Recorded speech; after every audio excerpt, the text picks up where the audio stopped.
Vamos a hablar en este tema del riesgo acústico, que es uno de los principales factores de exposición relacionados con enfermedades, con patologías, con procesos en el ámbito laboral, porque como veremos ahora en algunos datos, hay una elevada exposición en muchísimos trabajos. Ya hablamos en uno de los otros temas acerca de la Encuesta Nacional de Condiciones de Trabajo, cuya última versión que tenemos es la de 2015, y aunque ahora se está realizando la nueva versión, aún no está publicada y no estará por lo menos hasta el año que viene, y en ella se encontraba el dato de que el ruido es el segundo factor de exposición físico y ambiental en el trabajo en España, y que el 28% de los trabajadores declaran estar expuestos a un ruido de tal intensidad que obliga a levantar la voz. Como es lógico, esto, cuando uno está expuesto a largo plazo a esto, pues tiene trastornos y consecuencias en la salud. Como podemos ver en esta tabla procedente de esa encuesta, pues hay una serie de sectores productivos en los cuales la exposición al ruido es más alta que en los demás. En este caso, la más alta es en el ámbito de la construcción y también en el ámbito industrial. En estos ámbitos también es comprensible que las medidas protectoras deben ser más altas. Y bueno, tenemos a veces en la mente cuadros que hemos visto de operarios que están manejando determinadas máquinas, determinada maquinaria y que no llevan factores de protección como auriculares. La exposición prolongada a ruidos de esa alta intensidad en estos sectores productivos hace que esos sean en los que más patología auditiva podamos encontrar. Aquí también vemos cómo ha ido evolucionando el porcentaje de personas expuestas a ruidos según las diferentes encuestas de 2005, 2010 y 2015. Y en el caso de los ruidos vemos que esa exposición ha ido disminuyendo.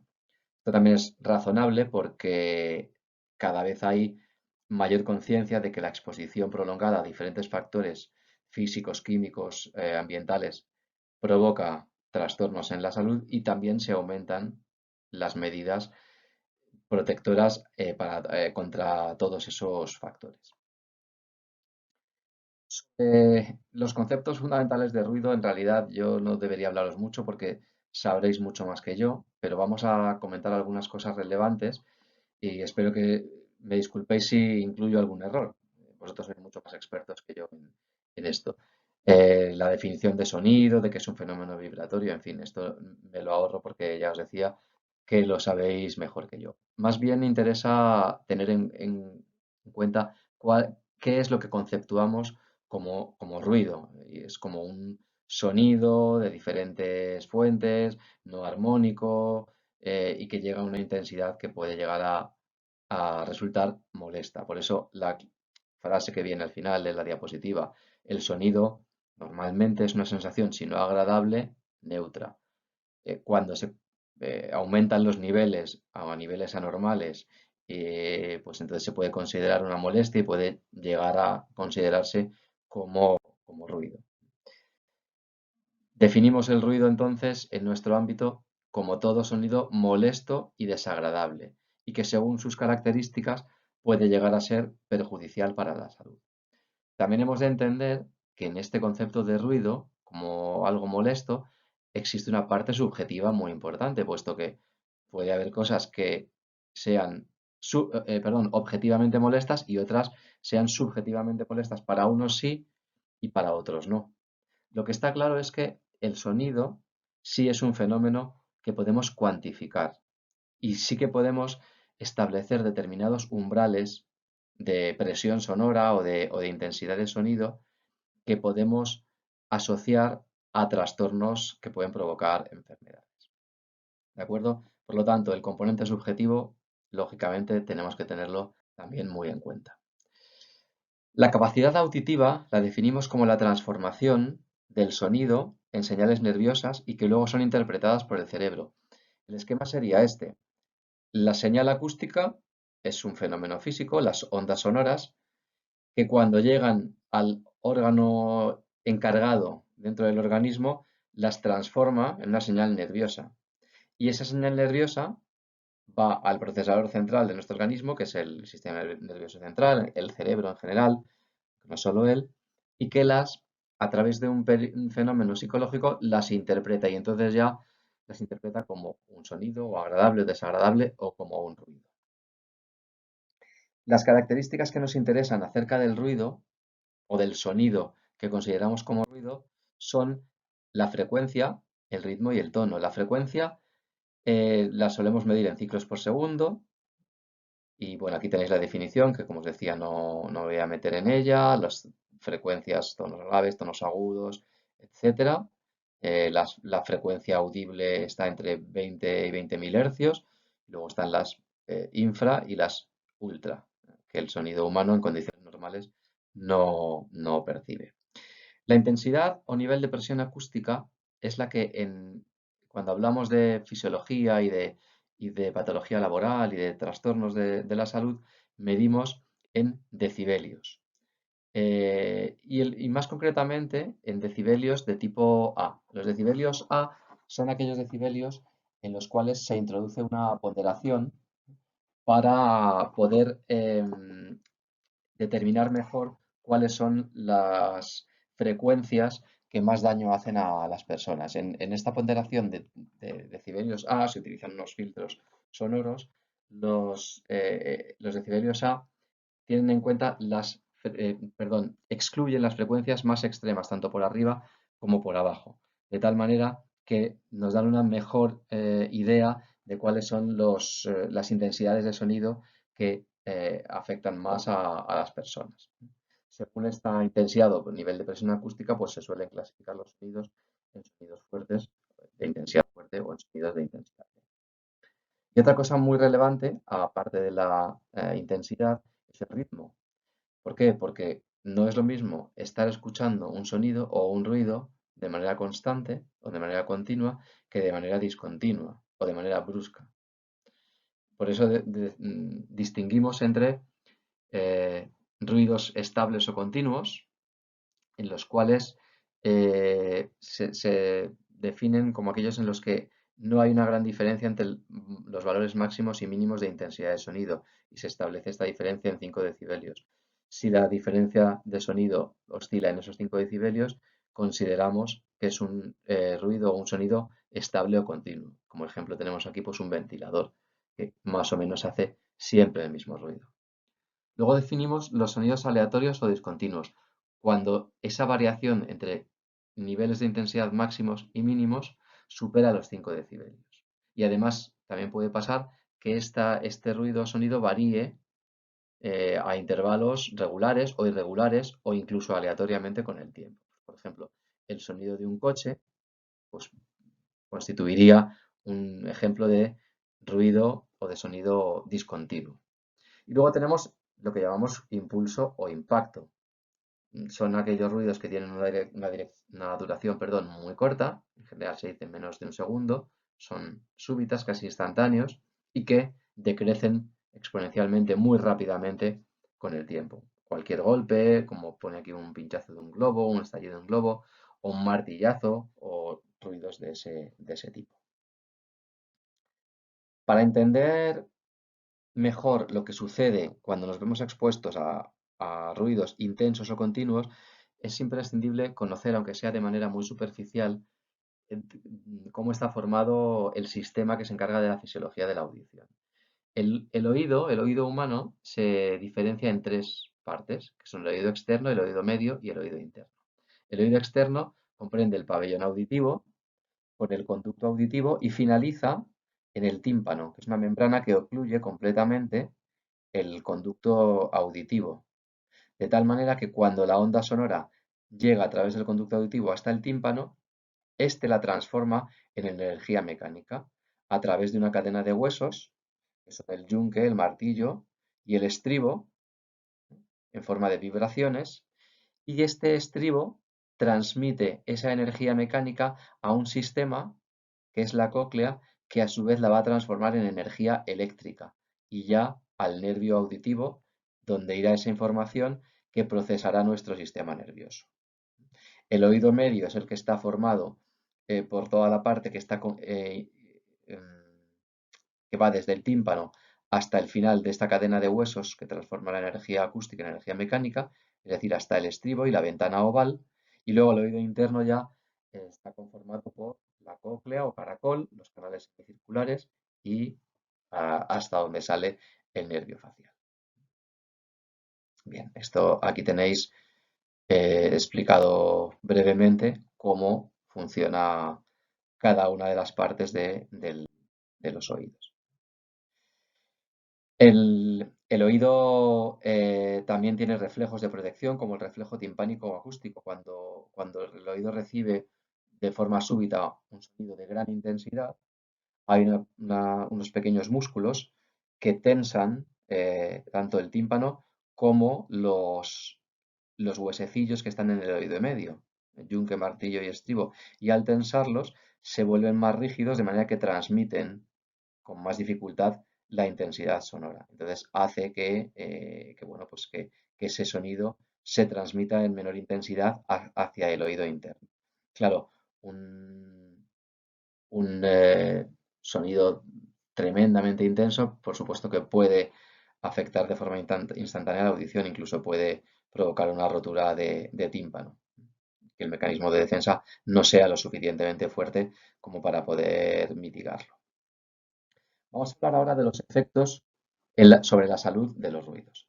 En primer lugar, distinguimos los efectos auditivos. Los efectos auditivos, por ejemplo, los efectos que provocan ruidos muy intensos.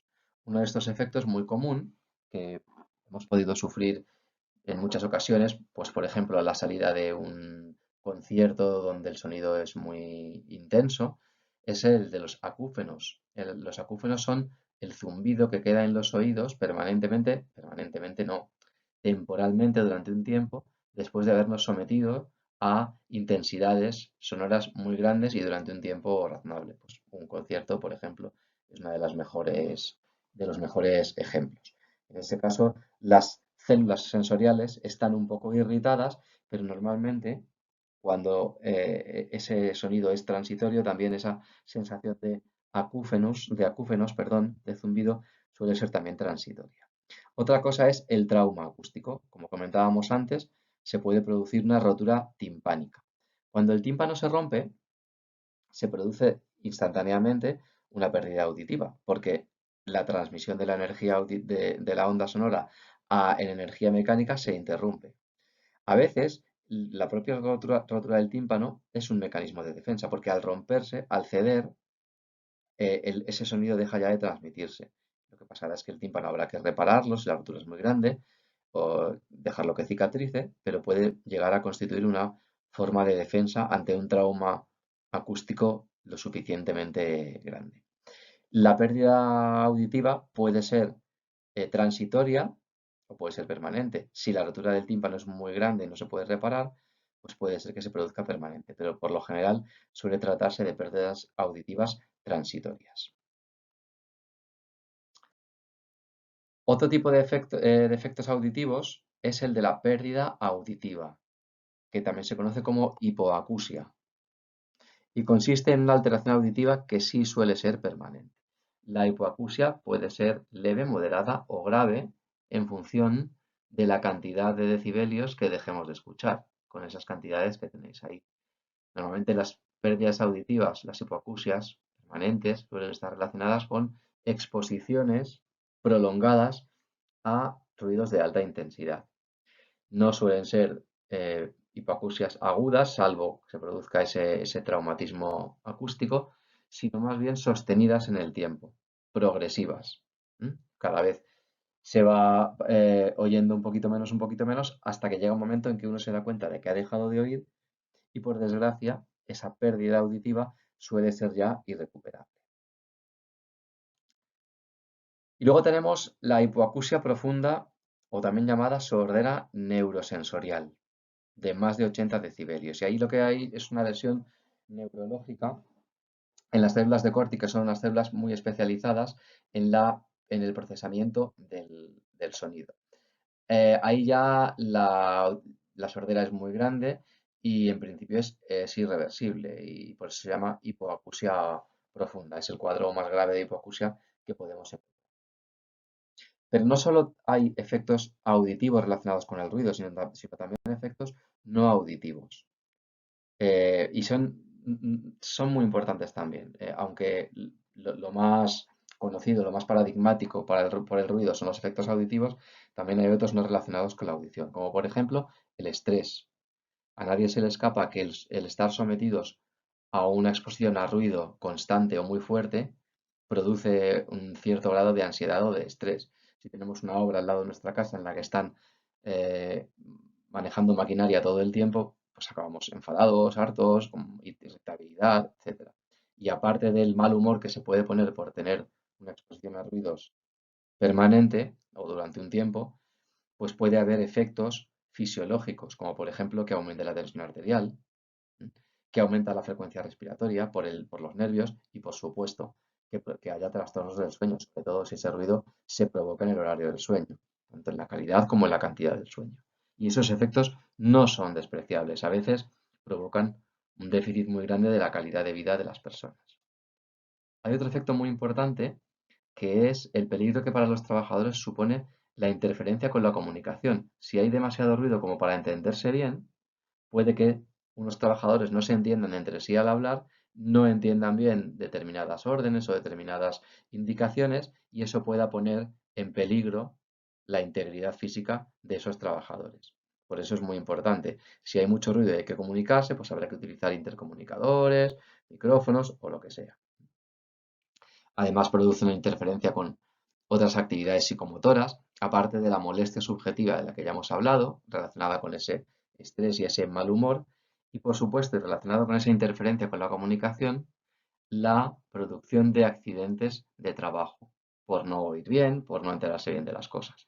O sea, que los efectos no auditivos, aunque no sean los más conocidos, o por lo menos no son los primeros en los que pensamos, no son menos importantes, sino que pueden llegar a ser muy relevantes. Aquí tenéis un cuadro de resumen que podéis ver en el tema, que también tenéis en el campus virtual acerca de lo que estamos comentando. Y pasamos ahora a hablar de la evaluación y de la medición del ruido. Para ello tenemos una serie de instrumentos de medida, como los sonómetros, los dosímetros o los analizadores de frecuencias, que nos van a servir también para estimar los diferentes niveles que nosotros podemos considerar como permisibles o no. Luego hablaremos un poco más de ello. Se establece que a partir de 45 decibelios está el umbral de molestia, de disconfort. Pero luego tenemos unas determinaciones que se utilizan en el entorno laboral para saber si estamos sometidos o si los trabajadores están sometidos a ruidos demasiado intensos o con demasiado tiempo. Uno de ellos es el nivel diario equivalente, que es un promedio de sonido que un trabajador recibe. Se mide a través de dosímetros, como veremos ahora, y el nivel diario equivalente máximo establecido está entre 85 y 90 decibelios del tipo A, decibelios con la ponderación A que hemos comentado que excluía las frecuencias más altas y más bajas. Y luego está el nivel pico máximo, que está establecido en ruidos de 140 decibelios, lógicamente en exposiciones muy breves, porque si no provocaría graves problemas. Para valorar la capacidad auditiva utilizamos los audímetros o audiómetros, también se llaman, y los audiogramas. Los sonómetros miden el nivel de presión sonora de un sonido y lo miden en decibelios. Normalmente son más útiles en ruidos estables o continuos, porque si son discontinuos puede darse el caso de que apliquemos el sonómetro y en ese momento no haya mucho ruido y nos hagamos una idea falsa o obtengamos una estimación falsa del nivel de presión sonora que existe en ese momento y en ese lugar. Y luego tenemos los dosímetros. Los dosímetros son aparatos que permiten registrar la acumulación de la exposición al sonido durante un tiempo. De tal manera que en este caso que tenemos aquí los dosímetros acústicos, pues tienen unos circuitos que miden esa presión sonora y que nos dicen qué porcentaje de dosis de ruido se ha recibido con respecto a lo máximo admisible. Y los analizadores de frecuencias, pues permiten que los sonómetros y los dosímetros descompongan el ruido en las diferentes frecuencias para también saber a qué frecuencias se ha estado más expuesto en cada caso. Los audiogramas y los audiómetros, pues bueno, nos miden eh, con una prueba que seguramente a muchos os habrán hecho en algún tipo de reconocimiento médico, en el que uno se mete en una cabina con unos auriculares y se van emitiendo ruidos de diferentes intensidades. Y entonces uno tiene que apretar un botoncito cuando lo empiece a escuchar. Van también modificándose la frecuencia y también se detecta pues si el individuo oye mejor, peor, en unas frecuencias más altas o más bajas, etc. Son pruebas muy utilizadas en los reconocimientos médicos en el entorno laboral. Según el Real Decreto 286 del año 2006 de protección de los trabajadores expuestos al ruido, el nivel de exposición diario equivalente máximo al que un trabajador puede someterse es de 87 decibelios A, según el filtro. Y el nivel pico es el de 140 decibelios T. La C y la A, como os he dicho, son factores de ponderación, escalas de ponderación que se aplican para optimizar la medición de la intensidad de la presión sonora. En este caso, el nivel de exposición diaria equivalente se mide en decibelios A y el nivel pico en decibelios C. Y según este Real Decreto también, las obligaciones de los empresarios con respecto a los ruidos, pues son las habituales. Hacer una evaluación de riesgos sobre la exposición a ruidos en los diferentes puestos de trabajo, hacer vigilancia de la salud con reconocimientos médicos para tratar de detectar precozmente esas hipoacusias de las que hemos hablado. Por supuesto, facilitar a todos los trabajadores medios de protección, delimitar los puestos y señalizar los accesos, tratar también de que el tránsito por zonas de mucho ruido sea lo más restringido posible y también es muy importante, como en toda la salud laboral, la información y la formación de los trabajadores. Es muy posible que si un ruido no está dentro del umbral de lo desagradable y molesto, pero es lo suficientemente intenso como para a largo plazo provocar problemas, pues una persona que no sepa nada de esto, a lo mejor no lo asocia y no piensa que por estar escuchando todos los días un mismo ruido puede tener a largo plazo problemas. Por eso, la formación de los trabajadores es imprescindible para poder ayudar en la prevención de estos problemas. En cuanto a medidas técnicas, bueno, suelen ser las más efectivas porque en ellas se puede, o bien en la fase de diseño de las instalaciones o luego bien en fases correctoras, tratar de poner los medios para que la exposición a los trabajadores sea menor. Lo primero, lógicamente, controlar el ruido en el origen. Si se puede hacer una máquina que haga más ruido, pues es mejor. Si hay que cambiar una máquina porque ya está antigua, obsoleta y hace demasiado ruido por otra, pues habrá que cambiarla o bien tratar de repararla. Ese es el control del ruido en el origen. Disminuir, si se puede eliminar, mejor. Y si no, disminuir el origen del ruido, controlar el ruido en su origen. Después, controlar el ruido en la propagación. Aquí estamos hablando de aislamientos. Esto en la construcción es fundamental. Cuando uno construye cualquier tipo de vivienda, el aislamiento es una de las cosas que la mayoría de la gente pregunta mucho.